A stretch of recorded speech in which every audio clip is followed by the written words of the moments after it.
नमस्कार साधकांनो, आध्यात्मिक ज्ञान या यूट्यूब चॅनलमध्ये आपलं स्वागत करीत आहे. आज आपण जाणून घेणार आहोत दीप अमावस्या म्हणजेच आषाढ अमावस्याचं संपूर्ण आध्यात्मिक महत्त्व, पूजाविधी आणि कथा, त्यामागचा गूढ अर्थ. ही अमावस्या केवळ दिवे लावण्याची परंपरा नाही, तर आत्मशुद्धी आणि प्रकाश मार्गाची सुरुवात आहे. दीप अमावस्या म्हणजे काय? तर दीप अमावस्या ही आषाढ महिन्याच्या शेवटच्या दिवशी म्हणजेच अमावस्याला येते. या दिवशी तांदळाच्या पिठाचे, मातीचे किंवा तांबे पितळेचे दिवे घरी आणि देवघरात स्वच्छ करून त्यांना तेल, वात घालून पूजा केली जाते. यालाच वातपूजन असेही म्हटले जाते. आता आपण जाणून घेणार आहोत दीप अमावस्येचे पारंपरिक महत्त्व. तर ही अमावस्या श्रावण महिन्यापूर्वी येते आणि त्यामुळे ती श्रावणाचे स्वागत म्हणून साजरी केली जाते. दिव्यांची स्वच्छता म्हणजे आत्म्याच्या प्रकाशाचे स्वागत होय. पुराणानुसार या दिवशी पितर किंवा पूर्वजांनाही शांती मिळते, म्हणून काही ठिकाणी पितृपूजनही केले जाते. दीपपूजन विधी. तर पूजा ही सकाळी किंवा सायंकाळी केली जाते. पूजन साहित्य: मातीचे, तांबेचे किंवा पितळेचे दिवे, तिळाचे किंवा शेंगदाण्याचे तेल, नवीन वात, कापूस, फुलं, हळद, कुंकू आणि अत्तर. नैवेद्यासाठी खीर, पुरण किंवा साखरपोळी. आता आपण दीपपूजनाचा थोडक्यात विधी ऐकणार आहोत. 1. घर व देवघर स्वच्छ करा. 2. सर्व दिवे स्वच्छ पाण्याने धुवून उन्हामध्ये वाळवा. 3.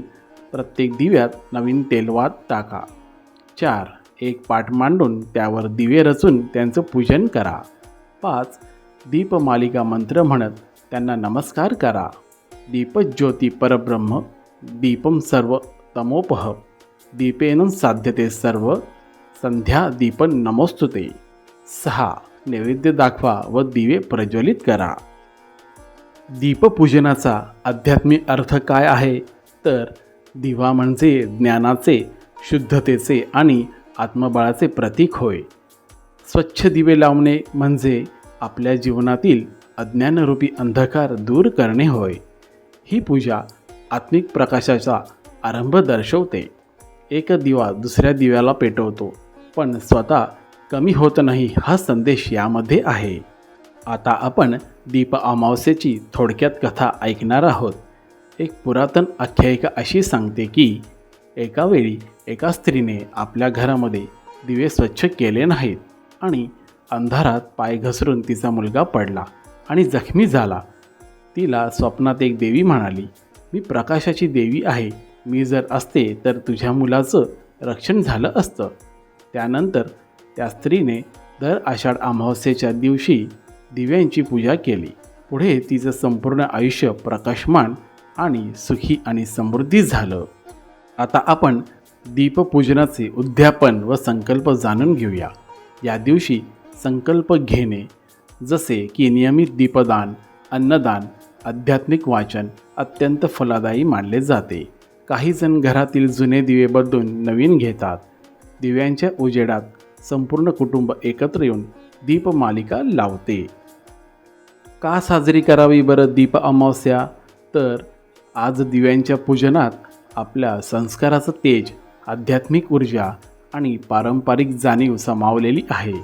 दीप अमावस्या आपल्याला शिकवते की प्रकाश पसरावा, आधी स्वतःपासून सुरुवात करा. तर साधकांनो, असे हे दीप अमावस्येचे महत्त्व आहे. तर या दिवशी आपणही आपल्या घरामध्ये दीप प्रज्वलित करून आपलं आयुष्य प्रकाशमय बनवावं, हीच गुरुचरणी प्रार्थना.